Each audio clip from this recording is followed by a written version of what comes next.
அதனால நான் தான் எங்கள் அம்மாவை நல்லா பார்த்துக்கணும். இந்த வீட்டு மருமகா நீயும் எங்கள் அம்மாவை நல்லா பார்த்துக்க.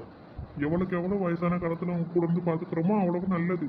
இந்த நேரத்தில் தான் சின்ன பிள்ளைகள் மாதிரி அதை திங்கணும் இதை திங்கணும்னு ஆசை வந்து சின்ன பொண்ணு. அதனால தான் நான் சொல்கிறத கேளு. நான் போய் மீன் வாங்கிட்டு வரேன், நீ குழம்பு வச்சு அம்மா கொடு. அப்படியாங்க? வயசான நேரத்தை நல்லா பார்த்துக்கணுமோ? ஆமாம் சின்ன பொண்ணு, வயசான நேரத்தில் தான் அதை திங்கணும் இதை திங்கணும்னு ஆசை வரும். அப்போ தான் நம்ம நல்லா பார்த்துக்கணும் பார்த்துக்க. அப்போ தான் அவங்கள நல்ல கண்ணும் கருத்துமா நம்ம எந்த அளவுக்கு நல்லா பார்த்துக்க முடியுமோ அந்த அளவுக்கு நல்லா பார்த்துக்கணும். அப்படியாங்க? ஐயே, இது தெரியாமல் போச்சே. நானும் எங்கள் அம்மா அப்பாவுக்கு ஒத்தைக்கோ ஒரு பிள்ளை தாங்க. இப்போ நீங்கள் சொல்லவும் தான் எனக்கு பிடிபடுது பார்த்துக்கங்க. அப்போ நானும் போய் எங்கள் அம்மா அப்பாவுக்கு தேவையானதெல்லாம் செஞ்சு கொடுத்துட்டு வரேன். என்னங்க, நானும் கல்யாணம் முடிச்சு வந்ததுலேருந்து எங்கள் வீட்டுக்கு வருஷத்துக்கு ஒரே ஒர்க்காக தான் போகிறேன் பார்த்துக்கங்க. நானும் ஒரு மாதத்துக்கு 2 தடவை 3 தடவை போன்னு தான் பார்க்க புனிய மாட்டேங்குது. அதனால் இனிமேல் நானும்